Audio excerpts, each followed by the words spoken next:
మత్తయి సువార్త 28వ అధ్యాయము. విశ్రాంతి దినము గడిచిపోయిన తరువాత ఆదివారమున తెల్లవారుచుండగా మగ్దలేనే మరియయు వేరొక మరియయు సమాధిని చూడవచ్చిరి. ఇదిగో, ప్రభువు దూత పరలోకము నుండి దిగివచ్చి రాయి పొర్లించి దానిమీద కూర్చుండెను. అప్పుడు మహాభూకంపము కలిగెను.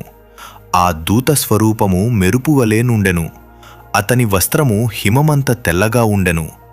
అతనికి భయపడుట వలన కావలివారు వణకి చచ్చినవారి వలె నుండిరి.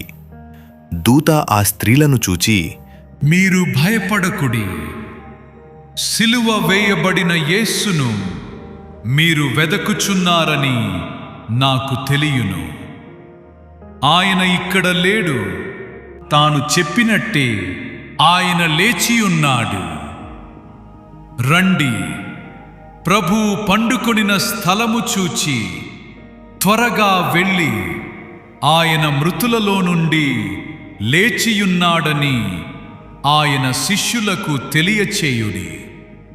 ఇదిగో, ఆయన గలిలయలోనికి మీకు ముందుగా వెళ్ళుచున్నాడు. అక్కడ మీరు ఆయనను చూతురు. ఇదిగో, మీతో చెప్పితిని అనెను. వారు భయముతోనూ మహా ఆనందముతోనూ సమాధి యొద్ద నుండి త్వరగా వెళ్ళి ఆయన శిష్యులకు ఆ వర్తమానము తెలుప పరుగెత్తుచుండగా యేసు వారిని ఎదుర్కొని, మీకు శుభము అని చెప్పెను.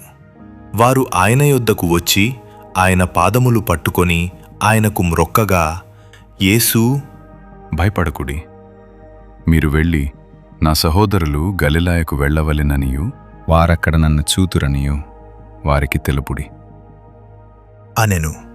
వారు వెళ్ళుచుండగా కావలివారిలో కొందరు పట్టణములోనికి వచ్చి జరిగిన సంగతులన్నిటినీ ప్రధాన యాజకులతో చెప్పిరి.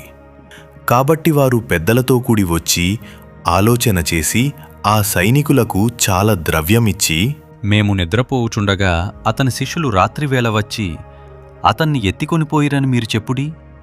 ఇది అధిపతి చెవినిబడిన ఎడల మేమతని సమ్మతిపరిచి మీకేమీయూ తొందర కలుగకుండా చేతుమో అని చెప్పిరి. అప్పుడు వారు ఆ ద్రవ్యము తీసుకొని తమకు బోధింపబడిన ప్రకారము చేసిరి. ఈ మాట యూదులలో వ్యాపించి నేటి వరకు ప్రసిద్ధమయ్యున్నది.